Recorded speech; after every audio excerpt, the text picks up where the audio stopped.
दान जरूर करना चाहिए। दान देने से धन की शुद्धि होती है, स्नान करने से शरीर की शुद्धि होती है और ध्यान करने से मन की शुद्धि होती है। हाँ, अगर ध्यान करोगे तो मन की शुद्धि हो जाएगी, स्नान करोगे तो शरीर की शुद्धि हो जाएगी और दान करोगे तो धन की शुद्धि हो जाएगी। मैं उज्जैन में कथा कर रहा था अभी, तो एक परिवार मेरे से मिलने के लिए आया। तो परिवार मेरे से मिलने के लिए आया तो सब लोग साथ में बैठे थे। तो यूं ही बात चल पड़ी। तो उन्होंने कहा महाराज जी ये तकलीफ है हमारी, ये तकलीफ है, ये तकलीफ है, ये तकलीफ है। तो मैंने कहा इन सबके सामने बोलूं कि आप पति पत्नी को अलग से बोलूं? तो जब मैंने कहा कि महाराज जी, लेकिन उन्होंने कहा ठीक है महाराज जी बोल दो। मैंने कहा बोल दूं? फिर मैंने 2 बार कहा बोल दूं क्या? फिर इन लोगों के बीच में कि नहीं महाराज जी ठीक है। फिर वो सब लोग भेज के पति पत्नी दोनों मेरे पास बैठे थे। तो मैंने कह दिया आज से बहुत समय पहले तुम्हारे घर में गलत धन आया था और ऐसे ऐसे तुम्हारे घर में धन आया था, इस प्रकार धन आया था, उसकी वजह से उस दिन के बाद आपका जीवन नरक बन गया है।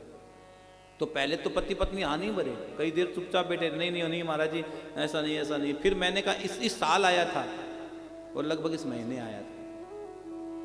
तो फिर सोचने लगे। फिर उन्होंने कहा, पति पत्नी दोनों ने आंखों में आंसू आ गए कि महाराज जी सच है, उस समय के बाद हमारी जिंदगी बर्बाद हो गई, हमारी जिंदगी तबाह हो गई। हमारे पास करोड़ों रुपए थे, आज हमारे पास गाड़ी में आने के टेम्पो के पैसे नहीं है। घर में कौन सा धन कई बार गलत आ जाता है, घर में कौन सी चीज गलत आ जाती है उसका हमें पता नहीं रहता। कई बार हम बाहर सत्संग में जाते हैं, कई बाहर से किसी की जूतियां पहनकर आ जाते हैं। अगर सत्संग में गए किसी की जूतियां भी पहनकर आ गए तो मान लो आपने किसी की पनौती अपने घर में लेके आ गए।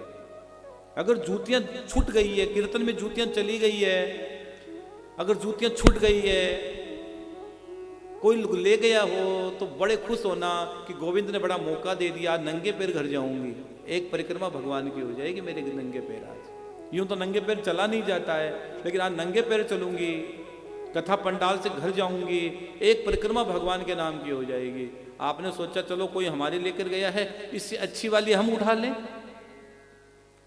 ये कोई आपकी लेकर गया, इसका मतलब आपकी पनौती लेकर चला गया, आपकी दुख दारिद्र लेकर चला गया, आपकी वो दुर्बलता लेकर चला गया, आपकी जीवन की वो बुराइयां लेकर चला गया। तो अगर कोई चीज अगर जीवन में जूतियां भी अगर गम जाए तो खुश होना, नाराज मत होना। कोई ले गया, अच्छा हुआ जो ले गया कोई, हाँ अच्छा हुआ। ये मन में ये मत सोचना कि 200-400 चला गया, मत घबराना। सोचना चलो पुरानी थी नहीं आएगी, ये सोचना बस।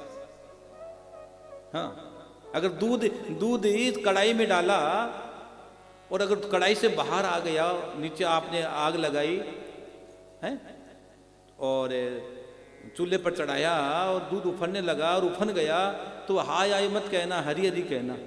हाय आय कहोगे तो वापस दूध तो कढ़ाई में आएगा नहीं, हरी हरी कहोगे तो वो भगवान को भोग लग जाएगा। क्योंकि सबसे पहले जब रसोई में जाते हैं तो सुबह सुबह जो चीज प्रथम बनती है उसका भोग हम अग्नि देवता को लगाते। जो चीज आपा घर में कोई चीज बनावा सुबह सुबह वह अग्नि देवता ने भोग लगावा आपा। मैं तो मारवाड़ी आदमी हूँ भाई, थोड़ी थोड़ी मारवाड़ी तो बोल छू बीच में। मैं तो ठेठ सूरत जिला को आदमी है, बढ़िया ठंडी हमारे जिला में भयंकर ठंडी रहे, भयंकर गर्मी रहे। ठंडी भी माइनस टेम्परेचर, गर्मी भी 50 का पार है। हाँ, दोनों स्थितियां में तैयार हाँ भाई। हाँ, और गुरुकुल में पटेड़ा रतनगढ़। तो भाषा का भी बड़ा महत्व। तो मैं तो राजस्थान का आदमी, मारवाड़ी ही बोलता हूँ। कथाओं में हिंदी बोलनी पड़ती है क्योंकि चैनल पर लाखों लोग सुनते हैं। अगर मैं पूरी मारवाड़ी बोलूँगा तो कईयों के तिनको निकल जाएगी ऊपर से, इसलिए मुझे हिंदी बोलनी पड़ती है। लेकिन थाका हाँ जी थारी भाषा बोलूँगा, थे तो केवल बाबा से जुड़ा रहो, बाबा से जुड़ने में ही कल्याण है। तो घर में कई बार गलत धन आ जाता है, गलत पैसा आ जाता है, उसका परिणाम हमको भोगना पड़ता है। इसलिए शास्त्र कहते हैं जितना कमाओ उसका 10वां हिस्सा दान कर दो। और 90 रुपये आप 100 रुपये कमाए तो 10 रुपये दान कर दो। दान कहीं भी करो जहां आपकी श्रद्धा हो, लेकिन दान ऐसी जगह करना जहां लगे और आपको आनंद आए कि मैंने जो दान दिया उसका फल मेरे को मिलेगा। हाँ, दान देने से बड़ा बड़ा आनंद आता है। क्या राजा बलि को पता नहीं था कौन आया मेरे घर मांगने के लिए? राजा बलि को पता था कि भगवान वामन बनकर आए और भगवान ने 3 पैर भूमि मांगी। क्या मांगी? 3 पैर भूमि मांगी। भगवान चाहते कुछ भी मांग सकते थे राजा से, लेकिन भगवान ने भूमि ही मांगी 3 पैर, और राजा ने भूमि दान दिया। 2 पैर में सब कुछ भगवान ने, वामन से विराट बन गए, भगवान ने सब कुछ नाप दिया। भूमि दान चाहता तो राजा मुकर सकता था, लेकिन राजा ने कहा नहीं। और मानस के चौपाई है ना, रघुकुल रीत सदा चली आई, प्राण जाए पर वचन न जाए। अगर हमारे प्राण जा सकते लेकिन वचन नहीं जाने चाहिए, तो भैया जो मजा खिलाने में वो खाने में नहीं, जो मजा बांटने में बटोरने में नहीं है। एक संत ने लिखा, एक चौपाई है, क्या लेके आया था और क्या लेके जाएगा। खाली हाथ आया था और खाली हाथ जाएगा। ये 4 दिनों की जिंदगी है मेरे भाई। किस लिए इतना नाटक चल रहा है? इतना मान सम्मान, गाड़ी घोड़े, ऐसो आराम, ये बड़े बड़े बंगले, बड़े बड़े घर, मेरे वो बड़े बड़े रिश्तेदार, कुछ नहीं है रे, कुछ भी नहीं है। न कोई रिश्तेदार काम आएगा, न बंगला काम आएगा, न गाड़ी काम आएगी, न घोड़ा काम आएगा, न अलमारी में रखा हुआ धन काम आएगा।